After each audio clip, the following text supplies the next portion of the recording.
এই দায়িত্ব গ্রহণের পর আমরা সমস্ত প্রশাসক এবং সমস্ত সদস্যবৃন্দ এবং অত্র ইউনিয়নের জনগণ এবং নেতৃবৃন্দ নিয়ে আমি ঘোষণা দিয়েছিলাম যে আমরা 1 সপ্তাহের মধ্যে উন্নয়নমূলক কাজ এবং অন্য যা সুবিধা অসুবিধা আছে আমরা সরজমিনে দেখে এটা আমরা কাজ শুরু করব।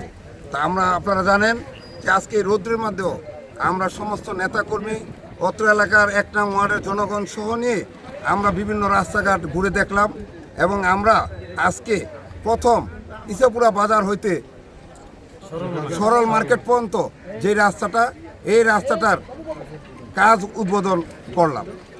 আপনারা সবাই দোয়া করবেন যেন আমাদের এই কাজের গতি প্রতিদিনই বেগমান থাকে এবং আপনারা খেয়াল রাখবেন, অত্র এলাকার জনগণ খেয়াল রাখবেন যেন কাজ যেন কোনো ঠিকাদার ফাঁকি না দিতে পারে। আমার গভর্নমেন্ট যা বরাদ্দ দিবে তার কাজ আপনারা পুঙ্খানুপুঙ্খানুভাবে বুঝে নেবেন।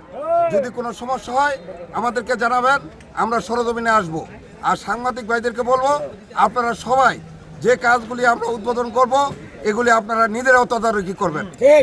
আমি সবার সুস্বাস্থ্য ও দোয়া কামনা করেই আমি আমার বক্তব্য শেষ করলাম। আসসালামু আলাইকুম।